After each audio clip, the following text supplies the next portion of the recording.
tetapi komen yang betul-betul ikhlas yang boleh membantu orang lain. Dan yang ketujuh. Yang ke-8 ialah kita membina networking lah. Networking ni lah kita berkenalan dengan sesiapa saja. Berkenalan bukan untuk menjual, kita berkenalan untuk orang tahu bahawa kita boleh membantu orang lain. Yang ke-9 adalah kalau kita jenis yang dah mula membesar, kita boleh pergilah show sini, masuklah kata apa, kita punya seminar ke, masuklah kita punya mana-mana jualan gerai ke, orang kata kita buat trading lah, memang apa-apa saja. Yang mana pameran sana, pameran sini, kalau kita dah ada duit, supaya orang kenal dan tahu kewujudan kita dalam masyarakat. Dan seterusnya yang ke-10 ini adalah free directory listing. Banyak list directory ni kita boleh carilah. Di mana kalau dulu orang suka Yellow Pages, tapi zaman sekarang ni dah mula pergi kepada listing yang ada di Facebook, Instagram, di TikTok, di mana apa saja channel-channel yang boleh kita buat kan. Kalau ada Shopee, masuklah Shopee. Kalau ada Lazada, masuklah Lazada. Ikutlah mana channel yang mana orang berada di situ yang boleh kita laksanakan.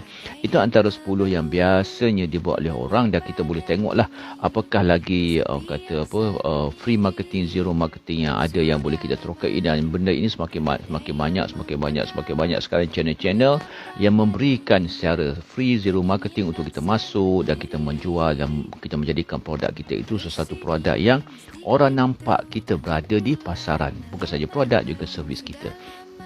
Itu berkaitan dengan free zero marketing. Kalau kita pergi pada channel pemasaran, dia ada banyak channel pemasaran. Yang pertamanya adalah channel besar, dia panggil maxi media. Channel besar ni channel yang perlukan banyak duit lah. Kalau kita mampu, kita pergi. Kalau tak mampu, kita buat perancangan, kita akan pergi satu hari nantilah keadaan yang kita dah ada kekuatan keuangan. Yang seterusnya, orang panggil mini media. Mini media ni benda yang simple-simple yang kita laksanakan, tapi yang memberikan awareness kepada pelanggan-pelanggan dan bakal pelanggan kita, pada orang ramai tentang kewujudan kita lah. Yang biasanya kita guna ialah e-media. Yang ketiganya e-media elektronik yang kita gunakan. Channel media elektronik terlalu banyak sekarang yang boleh kita laksanakan.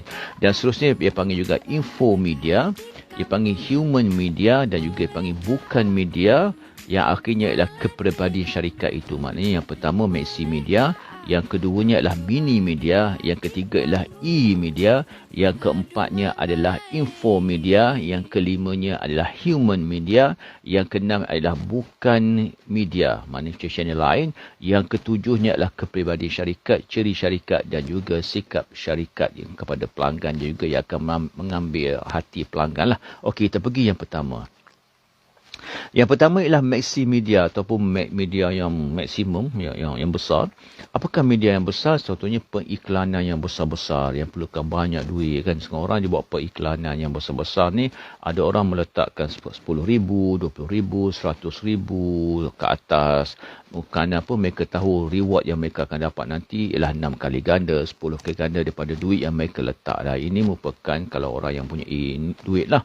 Dan juga biasanya orang-orang yang founder dia kosmetik selalu menggunakan konsep pergi pada media yang besar, meletakkan duit yang besar, mencari ejen-ejen dan sebagainya untuk mereka mendapat pulangan yang besar.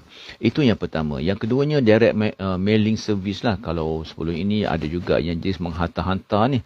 Dia direct mailing service ni sama ada dia menghantar, maknanya dia hantar pamphlet, dia hantar secara besar-besar. Yang ini juga akan menggunakan banyak-banyak kos sebenarnya.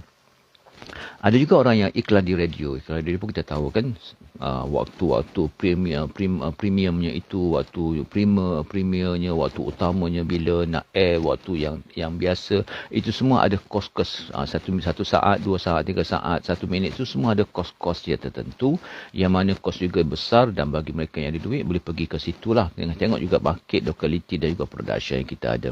Yang seterusnya adalah yang kelima, iklan di majalah. Kalau dulu dia banyak majalah, sekarang ni dia mula majalah berkaitan dengan elektronik lah.